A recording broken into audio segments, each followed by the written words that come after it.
Everyone who clicked on this video came here for the same reason.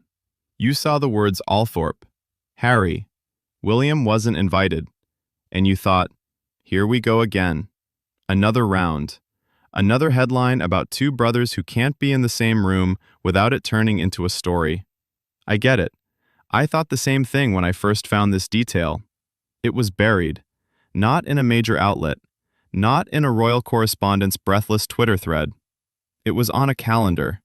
A simple, boring, publicly available calendar on the official Althorp House website. 2 dates, July 10th, July 11th, marked as closed to visitors. Now, Althorp opens every summer. It's one of the few times the public can walk the grounds, visit the museum dedicated to Diana, stand near the lake where she's buried on a small private island. People plan trips around it. It matters to a lot of people. So when 2 specific days go dark on that calendar, days that happen to fall exactly when Harry, Meghan, Archie and Lilibet are confirmed to be in the United Kingdom, you notice. And when you notice, you start pulling the thread. I spent time going through the timeline. The public appearances, the confirmed schedule, the geography of where Harry's family is expected to be, and when. And the more I looked, the more those 2 closed dates stopped looking like a coincidence and started looking like a plan. A quiet one. A private one. The kind that doesn't need a press release because it was never meant for us. And that's when I thought I had a clean story. Royal family divided. Harry goes to Diana's grave. William nowhere in sight. Exclusive detail that everyone else missed. Simple. Clickable. Done. Except it wasn't that simple. Because the longer I sat with it, the more something felt off about that framing. Not wrong. Off. Like putting the wrong lens on a camera. Technically it works, but you're not seeing what's actually there. So I want to try something different with this video. I want to start where everyone else starts, with the dates, with the closed gates, with the brother who wasn't invited, and then I want to take you somewhere else entirely, because I don't think this story is about a fight. I think it's about grief, and I think those are 2 completely different videos. Stick with me, because what I found when I stopped looking for a scandal and started looking at what was actually happening, it changed how I see all of it. The last 5 years, the interviews, the moves, the silences. And if you've been following this family for any length of time, I think it might change how you see it too. Let's start with the place itself, because most people have heard of Althorp, but very few people actually know what it is. And until you understand that, you can't understand why those 2 closed dates mean what they mean. Most people, when they think of Althorp, picture a grand English country house, the kind you see on period dramas, stone facade, long gravel driveway, manicured lawns stretching out in every direction. And yes, that's part of it. But that's not why it matters. Althorp has been in the Spencer family since 1508, over 500 years. It has survived wars, political upheavals, the rise and fall of empires. It is not a royal residence. It never was. It belongs to the Spencers, and right now specifically, to Charles Spencer, the 9th Earl Spencer, Diana's brother, Harry and William's uncle. This is not a small distinction. This is everything. Because it means the king cannot decide who visits. Buckingham Palace cannot issue guidance on access. No courtier, no press secretary, no senior royal advisor has any authority over what happens on those grounds. If Charles Spencer opens the gates, they open. If he closes them, they close.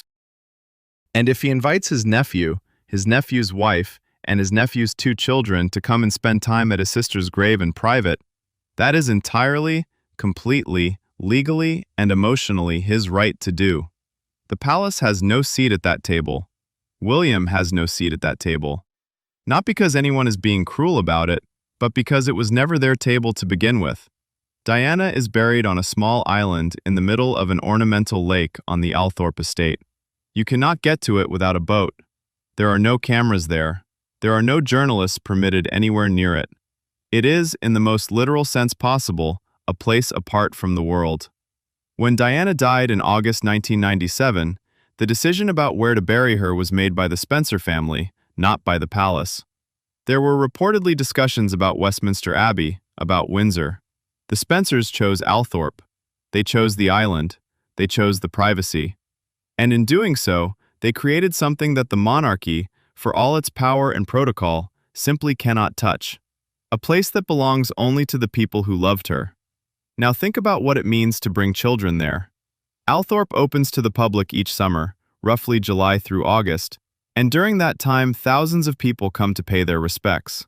They walk through the exhibition. They look at photographs. They stand at the edge of the lake and look out toward the island. It's meaningful. It matters. But it's public. The closed dates are different. When Althorp closes on specific days during the open season, it's not a maintenance issue.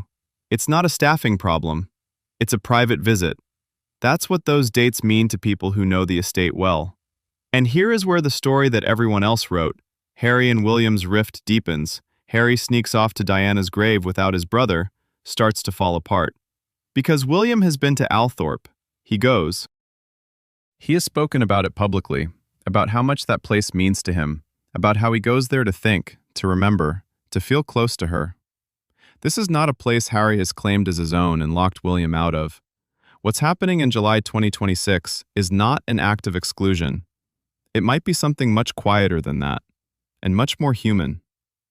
To understand it, you have to understand something about these two men that the narrative of the last 5 years has almost completely buried.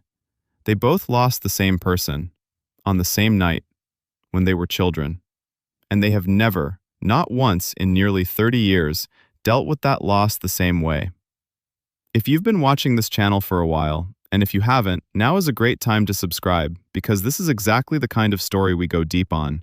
You'll know that I don't usually do the Team Harry or Team William thing. I find it genuinely boring. What I find interesting is the psychology underneath the drama.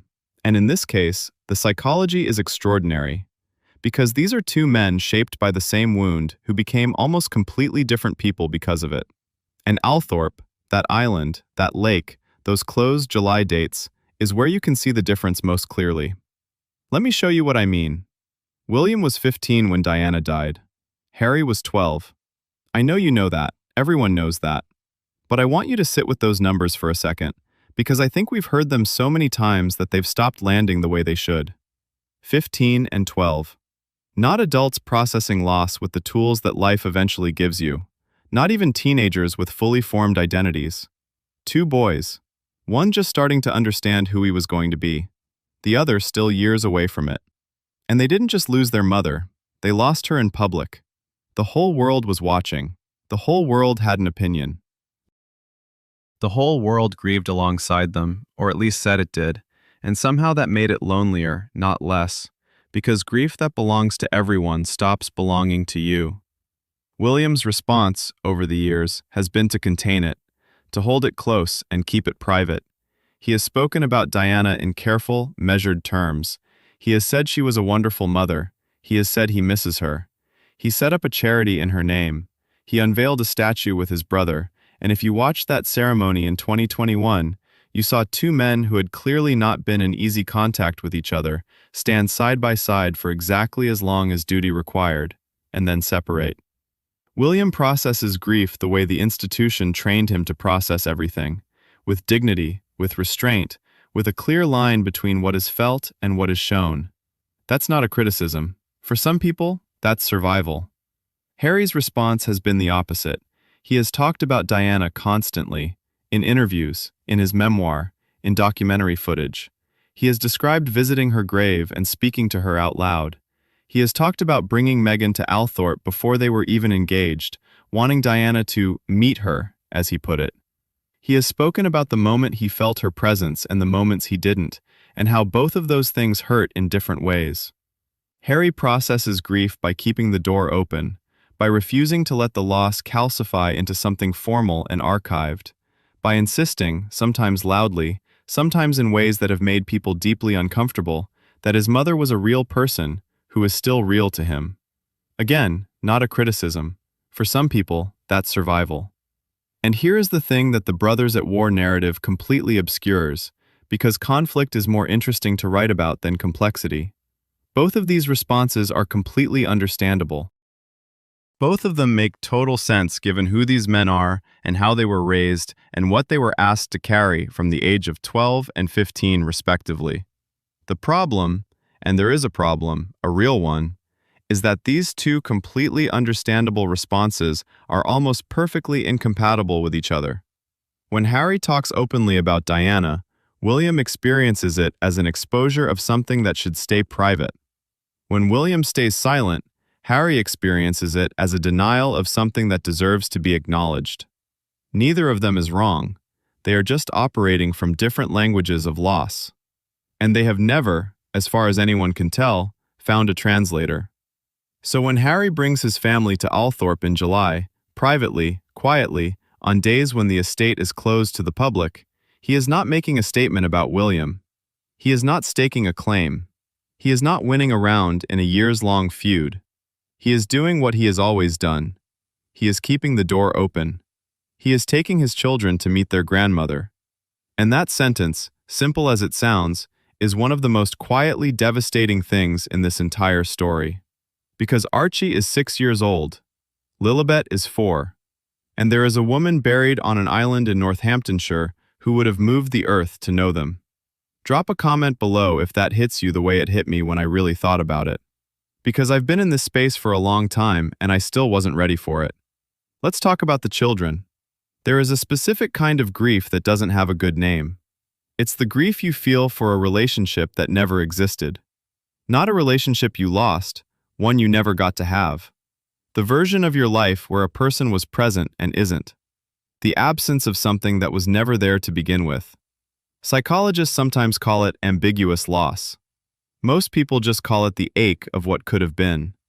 Archie and Lilibet have never known Diana. They were born into a world where she had already been gone for more than 20 years. For them, she is photographs. She is the way their father's voice changes when her name comes up. She is a name on a foundation, a face on a documentary that's probably a little hard to sit through if you're 6 years old. But she is also, in ways that are hard to articulate, completely present in their lives. Because the reason their family lives in California, instead of in a Grace and Favor cottage on the Windsor estate, the long, complicated, painful chain of events that led to their parents stepping back, speaking out, starting over, a significant part of that chain connects back to Diana, to what Harry watched happen to his mother, to what he swore would not happen to his wife, to the fear, stated plainly in his own words, that history was beginning to repeat itself in ways he couldn't ignore. You can agree with that assessment or you can think he got it completely wrong. That's a different conversation. What's not up for debate is that Diana's shadow has shaped every major decision Harry has made as a husband and a father, which means her shadow has shaped Archie and Lilibet's lives before they were old enough to understand any of it. So what does it mean to take them to Althorp? It means Harry is doing something that parents throughout human history have done when they've lost someone too soon. He is introducing his children to a person who loves them and cannot be there. He is standing at a grave and saying, out loud or in silence, or however he does it in that private moment that none of us will ever see, this is who you came from. This is someone who would have adored you. This is a piece of where you belong. There is nothing political about that. There is nothing strategic about it. It doesn't require a press release or a coordinated narrative or a Netflix documentary or a response from Kensington Palace. It is just a father taking his kids to meet their grandmother. And I keep coming back to one specific image, not a photograph because there won't be one, but the image I can't stop constructing in my head. A little boy who is 6 years old, standing at the edge of a lake in the English countryside in July, looking out at an island, being told, in whatever words his father finds, that someone out there loved him before he even existed. If that doesn't make you feel something, I don't know what to tell you. Hit the like button anyway, and we'll call it even. But here is what I want to hold on to before we get to the end of this, because I think there's something important that gets missed when we frame this visit, these closed dates, this private trip, this quiet July moment, as part of the ongoing story of two brothers who can't get along. It misses the point. It misses it completely. Because grief doesn't care about feuds. Grief doesn't pause for palace statements. Grief doesn't check the headlines before it shows up at a graveside on a warm summer morning. Harry is not going to Althorp to score a point. He is going because his mother is buried there, and because his children have never been. And because some things, maybe the most important things, have nothing to do with any of the noise. The noise will still be there when he gets back. The coverage, the takes, the counter-takes, the unnamed sources and the expert commentators and the breathless updates. All of it will be waiting.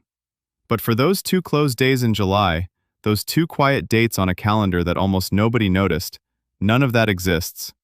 There is just a family, and a grave, and a lake, and the particular silence of a place that belongs only to the people who loved her. I think that's worth more than a headline. I think Diana would have thought so too. One more thing before I let you go, and it's the thing I've been building toward since the very first minute of this video. I want to go back to where we started. 2 closed dates on a calendar, a detail that almost nobody noticed. A story that looked, at first glance, like another chapter in the longest-running family drama in modern history. Harry goes to Diana's grave. William isn't there. The brothers are divided, even in grief. Another data point in the feud. That's the easy version of this story, and I understand why people write it that way. Because it fits the template. Because it gets clicks. Because the template exists for a reason. There really is a rift. It really is serious. And pretending otherwise would be dishonest. But here is what I keep coming back to. William has also been to Althorp. William also goes quietly, privately, without cameras. William has also stood at that lake and looked out at the island, and felt whatever it is he feels in that particular silence. He just doesn't tell us about it. And in a strange way, a way that I think gets completely lost in the noise, that means both brothers are doing the same thing. They are both going back to their mother. They are both keeping that connection alive in the only way they each know how. Harry goes and tells you about it. William goes and says nothing. One of them becomes a headline, the other becomes a mystery. But the act itself, the going, the returning, the refusing to let her become just a portrait on a wall or a name on a charity letterhead, that act is the same. They are more alike in this than either of them would probably be comfortable admitting. And maybe that's the real reason the relationship is so painful.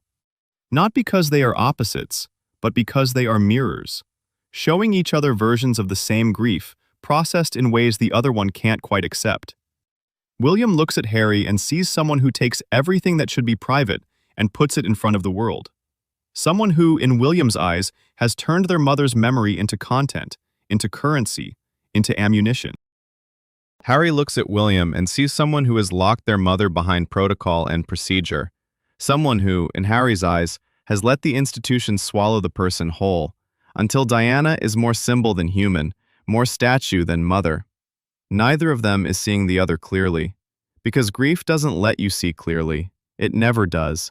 What it does, what it's been doing for 28 years, is sit between them, quietly, on an island in Northamptonshire, waiting for 2 brothers to stop being right at each other long enough to just be sad together. I don't know if that ever happens. I genuinely don't. And I'm not going to pretend that a private visit to Althorp in July is the beginning of a reconciliation arc.